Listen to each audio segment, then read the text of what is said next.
CSAT का अपना अगला लेक्चर जिसमें हम क्वेश्चंस डिस्कस कर रहे हैं। 3 क्वेश्चंस करेंगे आज, और आज के जो तीनों सवाल हैं वो 2021 के सीसैट के पेपर से लिए गए हैं। क्वांट के ही सवाल हैं और उसमें किस तरीके से हमारे को शॉर्टकट ट्रिक टेक्निक लगाना है, सारी बातें डिस्कस करेंगे। अनअकैडमी में सब्सक्राइब करने के लिए you have to use the referral code मधुद गुप्ता। नीचे डिस्क्रिप्शन बॉक्स में टेलीग्राम चैनल का लिंक दिया, डू ज्वाइन दैट। अनअकैडमी का all India prelims mock test होने वाला है 24 अप्रैल को सुबह 9:30 से 11:30 जीएस का पेपर, और 12:30 से 2:30 अपना सीसैट का पेपर। ये 2 पेपर होंगे एग्जैक्टली प्रीलिम्स के पैटर्न पे। दोनों की लोकेशन जो है नीचे ORN और मुखर्जी नगर में जहां पे भी एग्जाम होगा उसकी लोकेशन नीचे डिस्क्रिप्शन बॉक्स में डाली हुई है।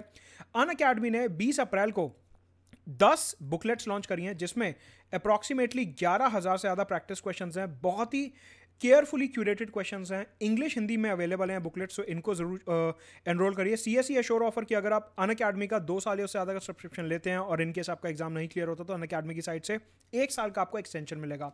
27 अप्रैल से इंग्लिश हिंदी और बाइलिंगुअल में नए बैचेस शुरू हो रहे हैं। मेरा भी बैच शुरू हो रहा है 27 अप्रैल से पॉलिटी में। ऑप्शनल के बैचेस तो शुरू हो ही रहे हैं, और अनअकैडमी का लास्ट माइल प्रोग्राम जिन्होंने मेंस क्लियर करा उनके लिए इंटरव्यू गाइडेंस। प्रीलिम्स 2021 का अपना पहला सवाल है, if 3 to the power 2019 is divided by 10, then what is the remainder? वो कह रहा है 3 to the power 2019 को अगर मैं 10 से डिवाइड करता हूं तो रिमाइंडर क्या आएगा। एक बारी कोशिश करके देखिए, फिर मैं इसकी टेक्निक बताता हूं। यहां पे जो रूल लग रहा है that is 3 to the power 1 होता है 3, और अगर मैं 3 को 10 से डिवाइड करता हूं तो रिमाइंडर आता है 3। मतलब देखिए ना, ऐसे करना है कि अगर मैं 3 को 10 से डिवाइड कर रहा हूं तो 10 0 0, रिमाइंडर बचा 3। ये मतलब है इसका। 3 to the power 2 होता है 9, अगर मैं 9 को 10 से डिवाइड करता हूं तो रिमाइंडर बचता है 9। 3 to the power 3 27 होता है, अगर मैं 27 को 10 से डिवाइड करता हूं तो रिमाइंडर बचता है 7। मतलब कि 27 10 से डिवाइड करते हैं, 10 2 20, रिमाइंडर बचा 7।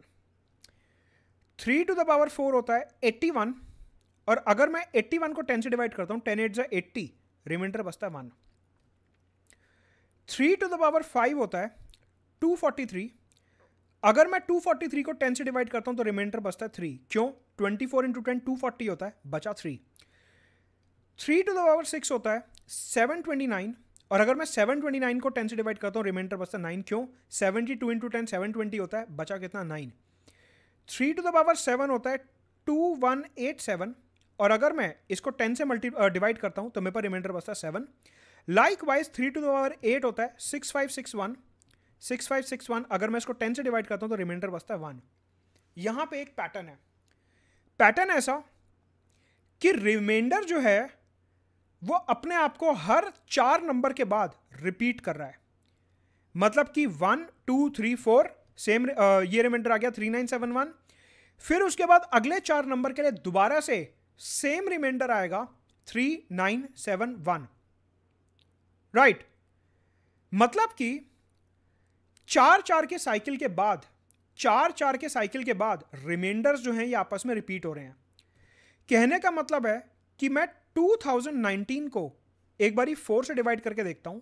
4 5 20, 0 1 0 9, 4 4 16, रिमाइंडर बचा 3, रिमाइंडर बचा 3।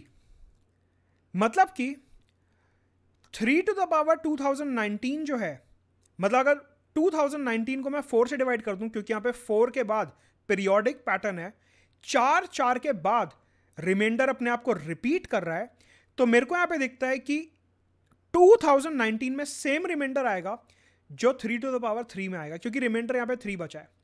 कहने का मतलब है जब भी आपको इस टाइप का क्वेश्चन आएगा आप क्या करोगे, पहले पावर्स की पीरियोडिसिटी निकाल लोगे कि उनका रिमाइंडर जो है कितने टाइम के बाद रिपीट हो रहा है।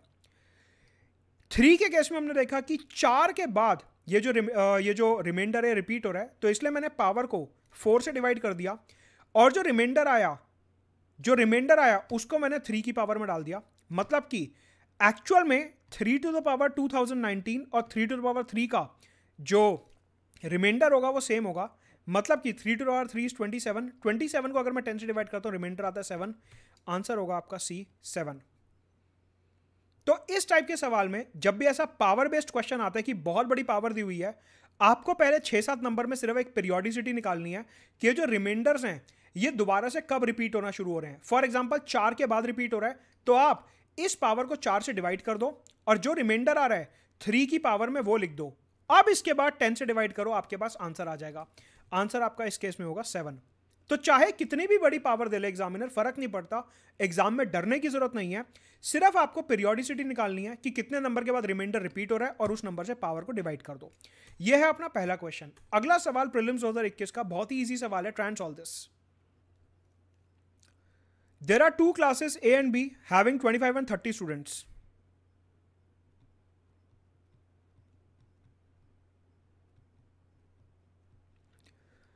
Respectively. Class A highest is 21, lowest is 17. Score. Marks की बात हो रही है। यहां पे हाईएस्ट 21 है और लोएस्ट 17 है। क्लास बी में highest is 30 and lowest is 22।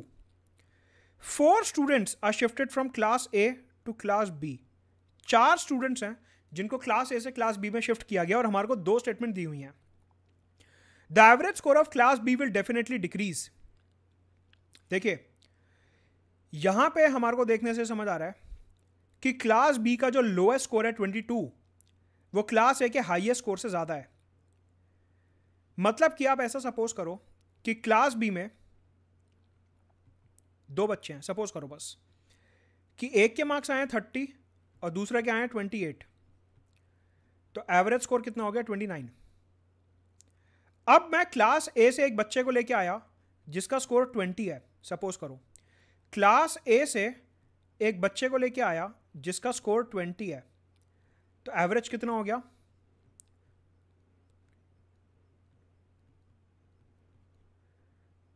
26। मतलब कि अगर मैं क्लास ए से एक ऐसे स्टूडेंट को लेके आया जिसके मार्क्स कम आए हुए हैं तो क्लास बी का जो एवरेज स्कोर है वो हमेशा गिरेगा ही गिरेगा। आप ये देखिए कि क्लास बी में सारे के सारे हाई स्कोर करने वाले थे और मैं क्लास ए से एक ऐसा लड़का लेके आया, क्लास ए से एक ऐसा लड़का लेके आया जिसका स्कोर क्लास बी से कम था, एक ऐसा लड़का लेके आया जिसका स्कोर क्लास बी के लोएस्ट स्कोर से भी कम था। मतलब कि क्लास बी का लोएस्ट स्कोर इस केस में कितना था 30 और 28, हाईएस्ट था 30, लोएस्ट था 28। मैं क्लास ए से एक ऐसा लड़का लेके आया जिसका स्कोर 28 से कम है, तो ऑब्वियस सी बात है मैंने देखा कि पहले क्लास बी का एवरेज स्कोर 29 था और इस लड़के के आने के बाद 26 रह गया। मतलब कि अगर मैं क्लास ए से ऐसे बच्चे लेके आ रहा हूं जिनका स्कोर ऑलरेडी क्लास बी के लोएस्ट स्कोर से कम है तो क्लास बी का जो एवरेज है वो डेफिनेटली गिरेगा ही गिरेगा। तो पहला स्टेटमेंट तो 100% सही है। सेकेंड स्टेटमेंट हमारे को देखना है कि average score of class A will definitely increase. Class ए का जो एवरेज स्कोर है वो डेफिनेटली इंक्रीज होगा, ऐसा जरूरी नहीं है। सपोज करिए क्लास ए में 3 बच्चे थे, उनका स्कोर था 25, 20 और 15, तो इनका एवरेज स्कोर कितना हो गया 25 + 20 + 15 अपॉन 3, मतलब कि 60 अपॉन 3 20। अब मैंने क्या करा, क्लास ए के इस होनहार बच्चे को जिसके हाईएस्ट मार्क्स आए हैं इसको क्लास बी में भेज दिया, मतलब हाईएस्ट मार्क्स लाने वाले को क्लास बी में भेज दिया। तो अब क्लास ए का न्यू एवरेज कितना होता है 20 + 15 अपॉन 2, मतलब कि 35 अपॉन 2, मतलब कि 17.5। मतलब ये कि अगर मैं क्लास ए में से होनहार बच्चों को क्लास बी में भेज दूंगा तो क्लास ए में सिर्फ कमजोर बच्चे बचेंगे जिनका एवरेज स्कोर और कम हो जाएगा। यहां पे क्वेश्चन में कहीं नहीं लिखा हुआ कि हम क्लास ए के कमजोर बच्चों को क्लास बी में भेज रहे हैं, सिर्फ ये लिखा हुआ है कि क्लास ए के बच्चों को क्लास बी में भेजा जा रहा है। तो हो सकता है कि क्लास ए के जो हाईएस्ट स्कोरर्स हो उनको क्लास बी में भेजा जा रहा हो, तो इसलिए हम श्योरिटी से नहीं कह सकते कि क्लास ए का एवरेज इंक्रीज होगा या रिड्यूस होगा, वो डिपेंड करता है कि कौन से मार्क्स वालों को हमने भेजा। लेकिन क्लास बी का एवरेज 100% डिक्रीज होगा क्योंकि क्लास बी का जो लोएस्ट स्कोर है वो क्लास ए के हाईएस्ट स्कोर से ज्यादा, और वो मैंने एग्जांपल के साथ प्रूव कर दिया कि क्यों क्लास बी का जो एवरेज है वो 100% डिक्रीज होगा। Answer is A, only 1। I hope this question is clear to you. अगला सवाल देखते हैं। अच्छा, आगे बढ़ने से पहले आप जब भी क्वेश्चन सॉल्व करते हो तो कोशिश करो कि कमेंट बॉक्स में अपना स्कोर मेंशन करो कि 3 में से आपने कितने क्वेश्चन सही करें। अगर एक भी सही नहीं करा तो लिखो कि एक भी सही नहीं हुआ, इससे आपका एक कंपटीशन अपने आप में डेवलप होगा कि आपको पता होगा कि आपके साथ वाले एस्पिरेंट्स किस लेवल पे हैं। प्रीलिम्स 2021 का टाइम एंड वर्क का एक सवाल, बहुत ही अच्छा क्वेश्चन है, try and solve this. A man completes 7/8 of his job in 21 days। मतलब कि उसने 7/8 वर्क जो है वो 21 डेज में कंप्लीट कर लिया। How many more days will it take to finish the job if quantum of work is further increase by 50%। कह रहा है अगर 7/8 वर्क आपने 21 डेज में पूरा कर लिया तो बचा हुआ काम और एक्स्ट्रा काम आप कितने दिन में पूरा करोगे।